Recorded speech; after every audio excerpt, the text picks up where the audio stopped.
Audio లేదా? ఏది అసెంబ్లీలో కొడతా అది కాదు, రేవంత్ గారికి చెప్పినా, ఆ మహేందర్ గారికి అదే వాడెంత మహేందర్ రెడ్డి రేవంత్ రెడ్డిని కొడతా అని ఎంత బూతు మాటలు మాట్లాడుతుండు. రేవంత్ రెడ్డికి అధికారంతో చెవులు మూసుకపోయినాయా? ఒకప్పుడు నిన్ను ఇంట్లోకి వెళ్ళి గుంజుకపోతే నీ కూతురికి నీకు మ్యారేజ్ అప్పుడు నిన్ను ఇబ్బంది పెడితే మీ కూతురు విషయంలో మీరు ఏదో పొడి చేస్తారనుకున్నాం. మీ ఇంట్లోకే రక్షణ లేదు, నువ్వు మాకేం రక్షణ ఇస్తావు? అంత మాటలు వాడుకుంటే పార్టీలు ఉండడం కష్టమనే బయటకు వచ్చేసాం. మైనంపల్లి పైన చర్య తీసుకోకపోతే ప్రజలు చర్య తీసుకుంటారు. మైనంపల్లి ఒక రోజు అతి భయంకరమైన దెబ్బలు పడబోతుంది మల్కాజ్గిరిలో.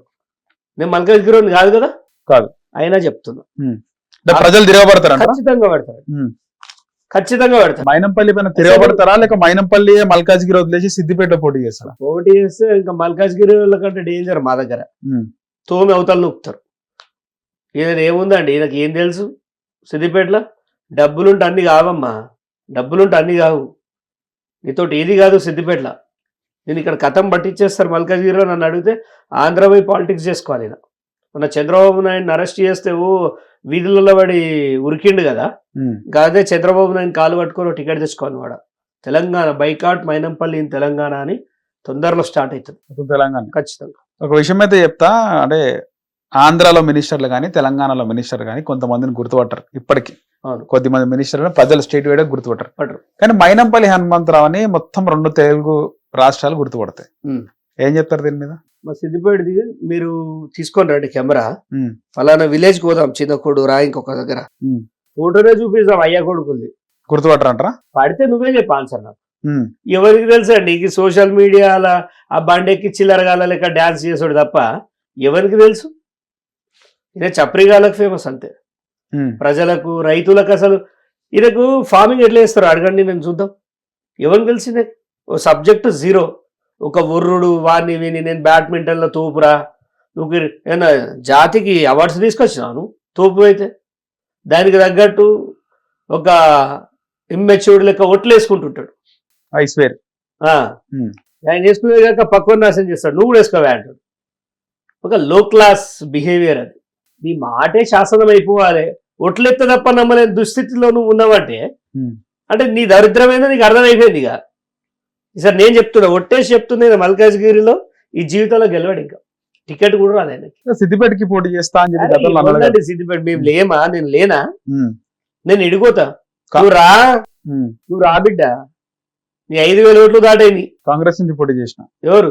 మైనంపల్లి. ఆయనే నరేంద్ర మోడీ వచ్చి చెప్పినా ఆయన ఓట్లేరు. అర్థమైందా? నరేంద్ర మోడీ చెప్పినా వేయరు, రాహుల్ గాంధీ చెప్పొచ్చినా ఓట్లేరు. ఆయనది నన్ను అడిగితే the best advice. Narendra Modi అంటే ఆయన బీజేపీలకి ఏమైనా పోతుండు. నేను చెప్పాను కదా మీకు ఆల్రెడీ, బీజేపీ టాక్స్ నడుస్తున్నాయి. ఈసారి ఇద్దరికి టికెట్ ఇచ్చేటట్టు లేరు. కాంగ్రెస్ నువ్వు కాంగ్రెస్ రావై, నేను బీజేపీలోకి పోతా అనే ఆలోచన చేస్తుండు. ఆ ఆలోచనలో భాగంగానే సిద్దిపేటలో చూద్దాం, రఘునందన్ తోటి జర టైఅప్ అయిదామా. మొన్న 65,000 వయసులో 60,000 ఓట్లు పడ్డాయి కదా, 60 అంటే గెలిచే ఓట్లే. అటు ఇటు ఇంకా కొంత కష్టపడతాం. అన్ని మోడీ ఎఫెక్ట్ అమ్మా. నువ్వు వస్తే చేతిలో కూడా వేయడు, అది పరిస్థితి. అవన్నీ జరగవు. ఎంపీ ఎలక్షన్స్ కి ఎమ్మెల్యే ఎలక్షన్స్ కి చాలా వ్యత్యాసం ఉంటుంది. ఎమ్మెల్యే ఎలక్షన్స్ అనేది మన జీవితాలను మార్చేది, మన డే టు డే లైఫ్ ని డిసైడ్ చేసేది. ఏ నాయకుడు ఉంటే ఆ నాయకుడి దగ్గరికి వెళ్తాం, మాట్లాడతాం. ఎంపీ ఎలక్షన్స్ దేశ భద్రతకు సంబంధించి, ఏ నాయకుడు ఉంటే దేశం భద్రంగా ఉంటుంది అనే దాన్ని బట్టి మొన్న రఘునందన్ గెలిపించారు. పార్టీ వైజ్, అది క్యాండిడేట్ వైజ్ కాదు. కానీ ఎమ్మెల్యే ఎలక్షన్ క్యాండిడేటే కదా, క్యాండిడేటే మెయిన్ కదా. ఈ క్యాండిడేట్ చూడండి చేసేది. సిద్దిపేటకి వస్తే 100 కార్లలో ఇద్దరిద్దరు ఉంటారు, ఒక డ్రైవర్, ఒకటి క్లీనర్, అంతే. వాళ్ళు ఎవ్వరైనా తెలియదు. మళ్ళా డ్రైవర్ క్లీనరా అంతే, వీళ్ళిద్దరే వస్తారు. ఎట్లా వస్తారో అట్లా వెళ్ళిపోతారు, అంతే. అదొక షో. కంటిన్యూ చేయడం మర్చిపోయినా మనం. 2014 వరకు 1,00,000 నాకు ఇన్కమ్ ఉండే, అవే నడిపిస్తుండే మైనంపల్లి హనుమంతరావు. తర్వాత డబ్బులు వచ్చేసినాయి. అవును, బీఆర్ఎస్ ఎట్లా వచ్చినాయి డబ్బులు? ఈయన కేటీఆర్ కాళ్ళు మొక్కితే, కేటీఆర్ అనేవాడు పోనీలే టికెట్ ఇద్దామే అంటే 18లో ఈయన ఈ మాత్రం వచ్చిండు. ఈ 10 ఏళ్ళ గవర్నమెంట్ ఎంజాయ్ చేసాడు. కేసీఆర్ కాలు మొక్కిండు, కేటీఆర్ కాలు మొక్కిండు, కొడుకును మొక్క పెట్టిండు, గులాంగిరి చేసిండు. ఈయన ప్రవర్తన తెలిసి ఈయనకి ఎలాంటి పొజిషన్ అంతా ఇయ్యలేదు. ఈయన ఫైరోల మీద బతికినోడే, సెటిల్మెంట్ల మీద బతికినోడే, ఈయన చేసిన ల్యాండ్ సెటిల్మెంట్లు అన్ని మా దృష్టికి వస్తున్నాయి. మేమేం ఊరుకోము. ఈయన తగ్గితే ఆయనకే మంచిది. ఈయన ఇట్లే పెట్టుకుంటా పోతా ఏడికైతే ఆడికి ప్రతిసారి అందరినీ కొట్టినట్టు చక్రధర్ని కొడతా అంటే మాత్రం ఇదే నీ చివరంకం. ఈ బద్మాశేషాలు వేస్తే మాత్రం నీ ఇంటి ముందట 10,000 మందితోటి దుంకనికైనా నేను రెడీగా ఉంటా. నీకు నా బలం తెలియదు. ఇంకా నీ లెక్క కార్లల్లా పిచ్చి పిచ్చి వేషాలు వేసుకుంటూ తమాషాలు చేయాలి. నేను జైలు పోతే కూడా ఎవరిని రమ్మని అడగలే. ఎందుకంటే నా బలం ఏందో ప్రదర్శించే సమయం అది కాదు. ఒకవేళ ప్రదర్శించాల్సి వస్తే 10,000 మంది ఈక్వల్గా పీక్వల్గా చచ్చిపోతావు బిడ్డను. ఎవరున్నారు చక్రధరుడు వెనకల? సామాన్య ప్రజలు ఉంటారు. అంతే. రైట్ రారు కదా టైంకి ప్రజలు. ఎవరు చెప్పారండి? అంటే ఇట్లా తిరుగుతే ఒంటరిగా తిరుగుతే చేతగానే అనుకుంటారా? ఎవరికి ఉండేది వాళ్ళకు ఉంటుంది. అన్నీ ఉన్నవాడు అన్ని మనిగి ఉంటాడు. ఏం లేని చిల్లర సప్పుడు చేస్తుంది. ఇట్లా మేము అన్నీ ఉన్నా మా బలబలాలు ఎప్పుడు నిరూపించాలో అప్పుడు నిరూపిస్తాం. ఇలా చక్రధర్ అంటే భయం ఉంది కాబట్టి ఫోన్ ట్యాపింగ్ జరిగింది. అంత పెద్ద కాన్స్టిట్యున్సీలో సిద్దిపేటలో మా ఇంట్లో 16 ఫోన్లు ట్యాప్ జరిగినాయి అంటే Harish Rao is a genius. ఆయనకు తెలియదా ఎవడేందో? నన్ను ఎందుకు కొట్టిండు?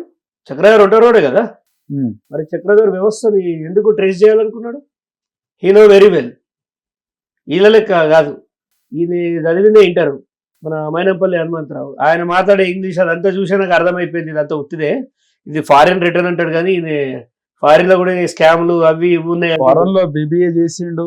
బీబీఏ లేదు, ఏబీఏ లేదు, అంతా ఫేక్ సర్టిఫికేట్స్ అంతే. ఈయన ఆల్రెడీ ఎలక్షన్ పిటిషన్స్ కూడా డౌన్లోడ్ చేసినాం మేము. ఈయన అసలు ఈయన వెహికల్స్ ఎక్కడికి వెళ్ళి వస్తున్నాయా, అవి ఈయన పేరు మీద ఉన్నాయా, ఈయన ఎట్లా నడిపిస్తుండ వెహికల్స్, ఇన్ని వెహికల్స్ ఈయన ఇంట్లో ఎవరి పేరు మీద ఉన్నాయి, వాటికి ట్యాక్స్ కడుతుండా, అసలు ఈయన ట్యాక్స్ ఎంత పే చేస్తుండు, ఈయనకున్న అగ్రికల్చర్ ల్యాండ్ ఎంత, ల్యాండ్ బ్యాంక్ ఎంత, మేము అన్ని వర్కౌట్ చేసాం. ఒకసారి మేము స్టార్ట్ చేసామంటే ఇంకా దాన్ని వదలడం ఉండదు. హరీష్ రావుకి ఏం తెలియంది మీడియా ఉన్నట్టు అని చెప్తారా, కొన్ని చట్టపరంగా చేసేటి లీక్స్ ఇవ్వరు. ఇప్పుడు హరీష్ రావు అంత పెద్ద ఫామ్ హౌస్ లో 9 గుంటలు కబ్జా పెట్టిండు. 9 గుంటలే. హిట్ టీవీ యాప్, ఇందులో short news, live news, entertainment shows, movies, digital magazines తో పాటు మీ జిల్లా వార్తలను కూడా ఫ్రీగా చూడొచ్చు. ఇంకెందుకు ఆలస్యం, వెంటనే హిట్ టీవీ యాప్ ని డౌన్లోడ్ చేసుకుని ఫ్రీగా ఎంటర్టైన్మెంట్ పొందండి. Hit TV app. Hit TV app. Please download hit TV app. Hit TV app ని ఫ్రీగా డౌన్లోడ్ చేసుకొని ఎంజాయ్ చేయండి. మీకు నచ్చిన ఎంటర్టైన్మెంట్ కోసం హిట్ టీవీ యాప్ ని ఫ్రీగా డౌన్లోడ్ చేసుకుని ఎంజాయ్ చేయండి. హిట్ టీవీ యాప్ ని డౌన్లోడ్ చేసుకుని ఆస్వాదించండి, ఆశీర్వదించండి. ఇంతమంది సెలబ్రిటీలు హిట్ టీవీ యాప్ ని డౌన్లోడ్ చేసుకోండి అని చెప్తున్నారంటే ఎంత మంచి యాప్ ఆలోచించండి. అమెరికాలో చదవాలనుకునే వాళ్ళకి విశ్వసనీయమైన పేరు మన శౌర్య కన్సల్టెన్సీ. UK లో 1 year masters, UK లో 1 year masters, 2 years work permit up to 5 years visa. Contact Saurya Consultancy. Contact 89851 89851.